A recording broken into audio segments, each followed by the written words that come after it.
பிரியமானவர்களே, கர்த்தர் நல்லவர். இந்த நாள் கர்த்தர் உண்டு பண்ணின நாள். இதுல நாம் களி கூர்ந்து மகிழ்வோம். ஆண்டவராகிய இயேசு கிறிஸ்துவின் நாமத்தினால இந்த நல்ல போதனைகளை கேட்கும்படியாக நான் உங்க ஒவ்வொருத்தரையும் வாழ்த்தி ஆசீர்வதிக்கிறேன். கர்த்தர் நல்லவர். பாருங்க, கடந்த ஜூன் மாதம் முழுவதும் கர்த்தர் நமக்கு எவ்வளவு உண்மையுள்ளவராய் இருந்தார், எவ்வளோ ஒரு அற்புதமான ஆண்டவராய் இருந்தார். அவர் உன் அக்கிரமங்களை எல்லாம் மன்னித்து உன் நோய்களை எல்லாம் குணமாக்கி உன் பிராணனை அழிவுக்கு விலக்கி மீட்டு உன்னை கிருபையினாலும் இரக்கங்களினாலும் முடிசூட்டி நன்மையினால் உன் வாயை திருப்தியாக்குகிறார். கழுகுக்கு சமானமாய் உன் வயது திரும்ப வாழ வயது போலாகிறதுன்னு வசனம் சொல்லுது. பாருங்க, அந்த மாதிரி ஒவ்வொரு நாளும் ஒவ்வொரு மாதமும் ஒவ்வொரு வருடங்களாக ஆண்டவர் நமக்கு நம்ம ஒவ்வொருத்தருக்கும் கூட்டி கொடுத்து வர்றார். அவருடைய அன்பு மகா பெரியது. பாருங்க, இந்த நாள்ல கூட ஒரு அருமையான சத்தியத்தை நாம் கற்றுக்கொள்ள போறோம்.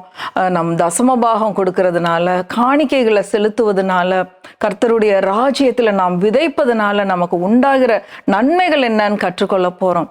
இன்றைக்கு நம்ம பயத்தோடு அல்ல, ஐயோ தசமபாகம் கொடுக்கலன்னா கர்த்தர் நம்மளை அடிச்சிருவாரு, நம்மளுக்கு ஆக்சிடென்ட் ஆயிரும், வியாதி வந்துரும், இந்த மாதிரி எல்லாம் ஜனங்களுக்குள்ள, விசுவாசிகளுக்குள்ள பயம். பாருங்க, கிறிஸ்தவர்களுக்குள்ள ஆலயத்துல ஐயோ நான் தசமபாகம் கொடுத்துடணும், ஐயோ நான் காணிக்கையை போட்டுறணும், இல்லைன்னா அவ்வளவுதான்.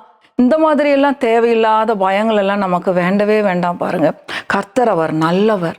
நம்ம அப்படியே உற்சாகமா கொடுக்கணும். கர்த்தருடைய ராஜ்யத்துல நாம் விதைக்கும் பொழுது, நம்ம உற்சாகமா கொடுக்கும்போது கர்த்தர் அதில் பிரியமுள்ளவராயிருக்கிறார். பாருங்க, இந்த வார்த்தைகளை நான் சொல்ற இந்த வசனங்களை எல்லாம் நீங்க எடுத்து படிங்க, அதை தியானம் பண்ணுங்க. கர்த்தர் உங்களோடையும் பேசுவார், புதிய வெளிப்பாடுகளால உங்களை நிரப்புவார். பாருங்க, நான் சொல்றது இதை தான் கேளுங்க அப்படின்னு சொல்ல வரல. நீங்க வசனங்களை எடுத்து படித்து தியானம் பண்ணுங்க. கர்த்தர் உங்களோடு கூட நிச்சயமாக பேசுவார். பாருங்க, எல்லா கிறிஸ்தவர்களுக்கும் தெரிந்த வசனம் மல்கியா 3வது அதிகாரம் 10-11 வசனம். பாருங்க, மல்கியா 3:10-11. என் ஆலயத்தில் ஆகாரம் உண்டாயிருக்கும்படி தசம பாகங்களை எல்லாம் பண்டசாலையிலே கொண்டு வாருங்கள். அப்பொழுது நான் வானத்தின் பல கனிகளை திறந்து இடம் கொள்ளாமற் போக மட்டும் உங்கள் மேல் ஆசீர்வாதத்தை வருஷிக்க மாட்டேனோ என்று என்னை அதனால் என்னை சோதித்து பாருங்கள் என்று சேனைகளின் கர்த்தர் சொல்லுகிறார். பூமியின் கனியை பட்சித்து போடுகிறவைகளை உங்கள் நிமித்தம்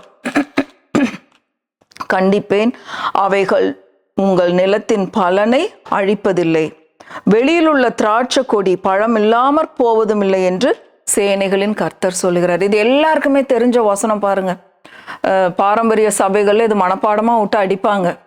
வசனம் தெரிஞ்சிருக்கிறது நல்லது, ஆனா நம்ம எந்த இடத்துல முதல்ல நல்ல ஆலயத்துக்கு போறது ரொம்ப நல்லது. பாருங்க, எங்க வசனத்தை சத்தியத்தை சத்தியமாய் போதிக்கிறாங்களோ அந்த இடத்துக்கு நம்ம போகணும். பாருங்க, என்ன வார்த்தைகளை நம்ம கேட்கிறோம் அதுல கவனமா இருக்கணும். சும்மா பாரம்பரியமான வார்த்தைகள் இல்ல.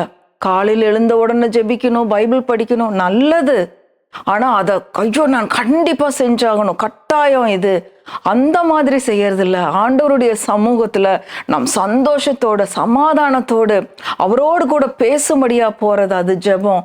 கர்த்தர் பேசுவதை கேட்பது, அவருடைய வார்த்தையிலிருந்து நாம் பதில்களை பெற்றுக்கொள்வது, அவர்கிட்ட இருந்து பதில பெற்றுக்கொள்றது, அது எவ்வளவு ஒரு இனிமையான நேரம். அப்படி சந்தோஷமா நம்ம என்ஜாய் பண்ணி அவர் சமூகத்துல போகணும். அது மாதிரி நம்ம சபைக்கு போகும் பொழுது ஒரு பயத்தோட அல்ல, சந்தோஷத்தோட சமாதானத்தோட போகணும். அங்க போய் நம்ம காணிக்கைகளையும் தசம பாகங்களையும் விதைக்கும் பொழுது அதே மாதிரி தான் நம்ம பயத்தோடும் கட்டாயத்தோடையும் அல்ல, சந்தோஷமாய் நாம் விதைக்க வேண்டும். பாருங்க, இன்றைக்கு ரொம்ப அழகா நம்ம கற்றுக்கொள்ள போறோம். 2 நாளாகமும் 31வது அதிகாரம். பாருங்களேன், இஸ்ரவேல் ஜனங்கள் எப்படியெல்லாம் தசம பாகங்களை கொண்டு வந்தாங்க, எப்படி அவங்களுக்கு ஆசீர்வாதம் உண்டாச்சு. இன்றைக்கு அநேகர் பாருங்க, சம்பளம் வாங்கின உடனே ஒரு வாரத்துக்குள்ள சம்பளம் காலி ஆயிரும். ஒரு வாரத்துல இன்னும் மோசமான நிலைமை என்னன்னா, 1ஆம் தேதியே எல்லாத்தையும் பே பண்ணி முடிச்சுட்டாங்கன்னா அவ்வளவுதான் காலி. இனி பார்த்துக்கோ, இவ்வளவுதான் சம்பளம், இதுக்குள்ள நம்ம பொழைக்கணும், அவ்வளவுதான் அப்படின்னு சொல்லி பேசுறது இன்றைக்கு நிறைய இடங்கள்ல கேட்கிறோம். பிரியமானவர்களே, நாம் அப்படி வாழ்வதற்காக அழைக்கப்படவில்லை.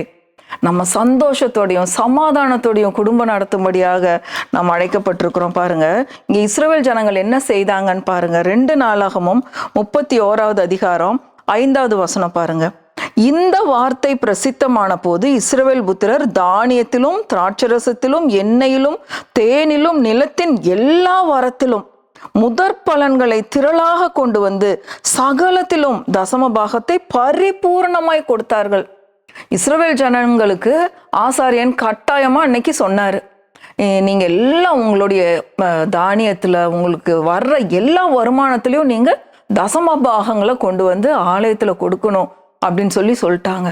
உடனே இந்த இஸ்ரவேல் ஜனங்கள் என்ன பண்ணிட்டாங்களோ பரிபூர்ணமாய் கொண்டு வந்து கொடுத்துருக்காங்க. ரொம்ப சந்தோஷமா மன உற்சாகமா கொண்டு வந்து கொடுத்துருக்காங்க பாருங்க. அது எவ்வளவு கொடுத்துருக்காங்கன்னா 6வது வசனம் பாருங்க. யூதாவின் பட்டணங்களில் குடியிருந்த இஸ்ரவேல் புத்திரரும் யூதா புத்திரரும் மாடுகளிலும் தசம பாகத்தையும் தங்கள் தேவனாகிய கர்த்தருக்கு பரிசுத்தம் பண்ணப்பட்டவைகளில் தசம பாகத்தையும் கொண்டு வந்து குவியல் குவியலாக வைத்தார்கள். குவியல் குவியலா வைக்கிறாங்க தசம பாகங்களை கொண்டு வந்து. அப்ப குவிச்சு வைக்கிறாங்க அப்படின்னா எவ்வளவு சந்தோஷமா கொண்டு வந்திருப்பாங்க. பயந்துன்னா ஒருத்தருக்கு ஒருத்தர் தெரியாம நைஸா கொண்டு வந்து வச்சுட்டு போவாங்க. ஆனா இங்க இஸ்ரவேல் ஜனங்கள் மொத்தமா எல்லா ஜனங்களும் பரிபூர்ணமாய் குவியல் குவியலா கொண்டு வந்து ஆலயத்துல வச்சிருக்காங்க பாருங்க. அதை பார்த்து ஆசாரியர்கள் எசேக்கியாவும் பிரபுக்களும் எப்படி ஆண்டவரை துதிச்சிருக்காங்கன்னு பாருங்க. 8வது வசனம்.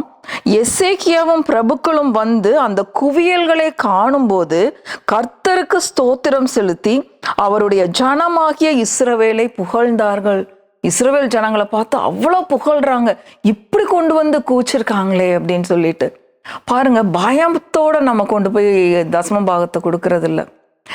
யாருக்கு கொண்டு போய் தசம பாகம் கொடுக்கறது, எங்க ஆலயத்துல கொடுக்கறது அப்படிங்கிற சந்தேகம் ஒரு சிலருக்கு இருக்கும். ஒரு சிலர் நிறைய ஊழியக்காரர்களோட தொடர்பு வச்சிருப்பாங்க. ஏன் அப்படின்னா விசுவாசம் இல்லாம இங்க போய் ஒருத்தர்கிட்ட ஜபத்துக்கு சொல்லுவாங்க, அப்புறம் அதுல அவங்களுக்கு திருப்தி ஆகாது, அப்போ இன்னொரு இடத்துக்கு போவாங்க, அங்க போய் ஜபத்துக்கு சொல்லுவாங்க, அப்புறம் காணிக்க யாருக்கு கொண்டு கொடுக்கறது, இவரும் ஜெபம் பண்ணாரு அவரும் ஜெபம் பண்ணாரு. பிராக்டிக்கலா சொல்றேன் பாருங்க, இந்த மாதிரி நிறைய குழப்பங்கள். நாங்கள் ஊழியர்களாக இருக்கிறதுனால நிறைய இந்த மாதிரி வந்து எங்ககிட்ட கேட்க வருவாங்க, பாஸ்டர் நாங்கள் தசம பாகத்தை கொண்டு போய் எங்கே கொடுக்கணும், எங்கே காணிக்கையை கொடுக்கணும்னு. மல்கியாளர் நம்ம ரொம்ப அதனால தான் முதல்ல அந்த வசனத்தை படித்து காமிச்சேன். ஆலயத்தில் ஆகாரம் உண்டாயிருக்கும்படி பண்டசாலைகளே, பண்டசாலை அப்படின்னா எதுன்னா உங்களுக்கு எங்கே ஆகாரம் உண்டாயிருக்கு. அதனால தான் முதல்லயே இதை ரொம்ப தெளிவாக சொன்னேன். சத்தியத்தை சத்தியமாய் போதிக்கிற இடம். உங்களுக்கு ஒரு காரியத்துக்கு ஒரு ரொம்ப தேவையில் இருக்கிறீங்க, ஒரு கொஸ்டின் உங்களால யாராலையும் பதில் சொல்ல முடியாத ஒரு கேள்வியில் இருக்கீங்கன்னு வச்சுக்கோங்க. யாராவது ஒரு ஊழியர் இடத்துல போய் நீங்க கேட்குறீங்க, இது எப்படி, இந்த வசனத்துக்கு அர்த்தம் என்னன்னு கேட்கும்போது உங்க இருதயம் பளிச்சுன்னு புரியும் பாருங்க, கண்ணு திறந்த மாதிரி இருக்கும். பா, எவ்வளோ நாள் நான் இந்த சந்தேகத்துல இருந்தேன், இந்த சந்தேகத்துக்கு எனக்கு பதில் கிடைச்சிருச்சு, கர்த்தருடைய வார்த்தை எனக்கு உண்டாச்சுன்னு இருதயத்துல ஒரு சந்தேகம் வரும் பாருங்க. அந்த இடத்துல நீங்க விதைக்கணும். யார் இடத்துல இருந்து நீங்க ஆகாரத்தை பெற்றுக்கொண்டீர்களோ, யார் இடத்துல இருந்து நீங்க வசனத்தை பெற்றுக்கொண்டீர்களோ, பதிலாக வசனத்தை எங்கிருந்து பெற்றுக்கொண்டீர்களோ அந்த இடத்துல நீங்க விதைக்கணும். அப்போ அப்படி போதிக்கப்படுகிற இடத்துக்கு நீங்க ஆலயத்துக்கு போகணும் பாருங்க. சும்மா நம்ம எங்க வேணா சர்ச்சுக்கு போலான்னு நம்ம போயிடக்கூடாது. வார்த்தையை சத்தியத்தை சத்தியமாய் போதிக்கிற சபையை தேர்ந்தெடுத்து நீங்க எவ்வளோ தூரம்னாலும் அவ்வளோ தூரம் டிராவல் பண்ணி போய் கர்த்தருடைய வார்த்தைகளை கேட்கும் பொழுது நிச்சயமாய் உங்களுக்கு சந்தோஷம் சமாதானம் உண்டாயிருக்கும். நீங்கள் மீதி எடுப்பீர்கள் பிரியமானவர்களே. ஏன் கரங்கள்ல ஆசீர்வாதம் இல்லைன்னா நம்ம எந்த இடத்துல விதைக்கிறோம் அப்படிங்கிறதுல ரொம்ப கவனமா இருக்கணும் பாருங்க. அடுத்தது 10வது வசனம் வாசிக்கிறேன் பாருங்க. 2 நாளாகவும் 31:10 இஸ்ரவேல் ஜனங்களுக்கு எப்படி மீதி உண்டாச்சுன்னு சொல்லி பாருங்க. சாதோக்கின் சந்ததியானாகிய அசரியா என்னும் பிரதான ஆசாரியன் அவனை நோக்கி, இந்த காணிக்கையை கர்த்தருடைய ஆலயத்திற்கு கொண்டு வர தொடங்கினது முதல் நாங்கள் சாப்பிட்டு திருப்தி அடைந்தோம். எப்போ ஆலயத்துக்கு நாங்க காணிக்கையை கொண்டு வர தொடங்கணுமோ அப்ப இருந்து நாங்க திருப்தியா சாப்பிட்டோம். அடுத்தது பாருங்க, இன்னும் மிச்சமும் இருக்கிறது. உங்க சம்பளத்துல மீதி எடுக்கிறீங்களா? கர்த்தருடைய பிள்ளைகளுக்கு அடையாளம் மீதி எடுக்கிறது தான். கர்த்தருடைய பிள்ளைகள் அப்படின்னா நிச்சயமாய் மீதி எடுப்பார்கள். அடுத்தது பாருங்க, கர்த்தர் தம்முடைய ஜனத்தை ஆசீர்வதித்ததினால் இந்த திரட்சியான அம்பாரம் மீந்திருக்கிறது என்றான். ஹல்லேலூயா. இந்த வார்த்தை எனக்கு ரொம்ப பிடிச்சது பாருங்க. அம்பாரம்னா ஒரு கொடவுன் ஃபுல்லா, ஒவ்வொரு குடும்பமும் மீதியான துணிக்கைகளை மீதியான தானியங்களையும் அவங்க சம்பாரிச்ச அத்தனையும் ஒரு குடவுன் நிறைச்சு மீதி எடுத்தா எப்படி இருக்கும்னு நினைச்சு பாருங்க. மிகுதியான அம்பாரம் மீந்திருக்கிறது. கர்த்தர் எவ்வளவு நல்லவன் பாருங்க. கர்த்தர் கர்த்தர் அவர்களை ஆசீர்வதித்ததினால். இப்படிப்பட்ட ஆசீர்வாதம் உங்களுக்கு வேணுமா? அப்ப நீங்க வார்த்தையை போதிக்கிற சபையை தேர்ந்தெடுக்கணும். விசுவாசத்தை போதிக்கிற சபை, வசனத்தை வசனமாய் போதிக்கிற சபை, நல்ல விசுவாச வார்த்தைகளை நீங்க கேட்கும்போது உங்க கண்கள் திறக்கப்படும், மனக்கண்கள், உள்ளத்தின் காயங்கள் ஆறும், சந்தேகங்கள் தீரும், அவ்விசுவாசம் போகும், விசுவாசம் உண்டாகும். அப்படிப்பட்ட இடத்துல நீங்க கொண்டு போய் உங்க காணிக்கைகளையும் உங்க தசம பாகங்களையும் விதைக்கும் பொழுது அங்க எப்படி உண்டாகும்? உங்க மிகுதியான அம்பாரம், மீதியான அம்பாரம் ஃபுல்லா, கொடவுன் ஃபுல்லா நீங்க மீதி எடுப்பீங்களாம். அதுதான் கர்த்தருடைய ஆசீர்வாதம். பாருங்க, அடுத்தது இன்னும் ஒரே வசனத்தை வாசித்து முடிப்போம். மல்கியா 3:11 பாருங்க.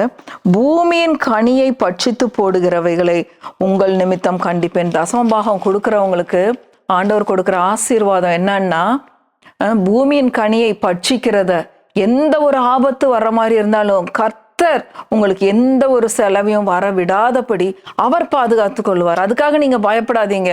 ஏதாவது ஒரு செலவு வந்துருச்சு, ஆபத்து வந்துருச்சுன்னு ஐயோ கர்த்தர் நம்மளை தண்டிச்சுட்டாரோன்னு அப்படி நினைக்காதீங்க. கர்த்தர் அப்படிப்பட்ட ஆண்டவர் கிடையாது. அவர் தீமை செய்கிறவர் அல்ல, அவர் நல்லவர். அவர் நல்லவர்ங்கிற எண்ணம் நம்ம மனசின் ஆழத்துல போயிடணும். நடுராத்திரியில தூங்கிட்டு இருக்கும்போது வந்து எழுப்பி கேட்டா கூட இல்ல, கர்த்தர் நல்லவர். இப்போ சமீபத்தில் ஃப்ளைட் ஆக்சிடென்ட் பார்த்தோம். நிறைய பேருக்கு டவுட், என்ன கர்த்தர் இப்படியெல்லாம் பண்ணுவாரான்னு. எந்த தீங்கு நடந்தாலும் ஆண்டவர் இப்படி பண்ணிட்டாரு, ஆண்டவர் கொரோனாவை அனுப்பிச்சிட்டாரு, ஆண்டவர் சுனாமி அனுப்பிச்சிட்டாரு. இல்லை பிரியமானவர்களே, அவரிடத்துல ஒரு அணு அளவு, ஒரு துளி கூட அவரிடத்துல தீங்கு என்பதே கிடையாது. அவர் அனைத்து தீமைகளையும் நன்மையாய் மாற்றுகிற தேவன். உங்களுக்கு எந்த தீங்கு, நீங்க வசனத்தினால உங்க குடும்பத்தை வேலி அடைக்கிறீங்க, தசம பாகங்கள் காணிக்கைகள்னால உங்களுடைய குடும்பத்தை நீங்க வேலி அடைக்கிறீங்க. கர்த்தர் உங்களுக்கு பாதுகாப்பா இருக்கிறார். பிசாசானவன் உள்ள வர முடியாதபடி உங்களுடைய நற்கிரியைகள், கர்த்தருடைய வார்த்தைகள்னால உங்க குடும்பத்தை நீங்க வேலி அடைத்து பாதுகாக்கிறீங்க. அதனால கட்டாயமாகவும் பயத்தோடையும் நீங்க கொண்டு போய் காணிக்கைகளையும் தசம பாகம் போடலான்னு ஆண்டவர் வந்து உங்களை அடிக்க போறதில்ல. அவர் அடிக்கிற ஆண்டவரும் கிடையாது. அவர் நல்லவர்னா நீங்க இந்த மாதிரி தேவனுடைய ராஜ்யத்துல விதைக்கும் பொழுது சந்தோஷமா, இஸ்ரவேல் ஜனங்கள் எப்படி கொண்டு வந்து குவியலா குவித்தாங்களோ அப்படி நீங்க சந்தோஷத்தோடு கொண்டு வந்து உங்க முதற் பலன்களை கொண்டு வந்து கர்த்தருடைய ஆலயத்துல கொடுக்கும்போது உங்களுடைய ஆலய வீட்டுல அப்படியே எண்ணெயும் திராட்சரசமும் புரண்டோடும். நீங்க நிச்சயமா மீதி எடுப்பீங்க. உங்க அம்பாரம் மீந்திருக்கும். பிரியமானவர்களே, கர்த்தர் நல்லவர். இந்த சத்தியத்தை தொடர்ந்து ஒரு 2-3 முறை கேளுங்க. இந்த வசனங்களை எடுத்து திரும்பவுமா படிங்க. கர்த்தர் உங்களோடு கூட பேசுவார். இந்த ஜூலை மாதத்துல இப்படியாக நீங்க விதைத்து பாருங்க. நிச்சயமாய் உங்களுக்கு ஆசீர்வாதம் உண்டாயிருக்கும். மீதி எடுப்பீர்கள். கர்த்தர் நல்லவர். அவரை துதியுங்கள். அவர் கிருபை என்றும் உள்ளது. ஆமென், ஆமென், ஆமென்.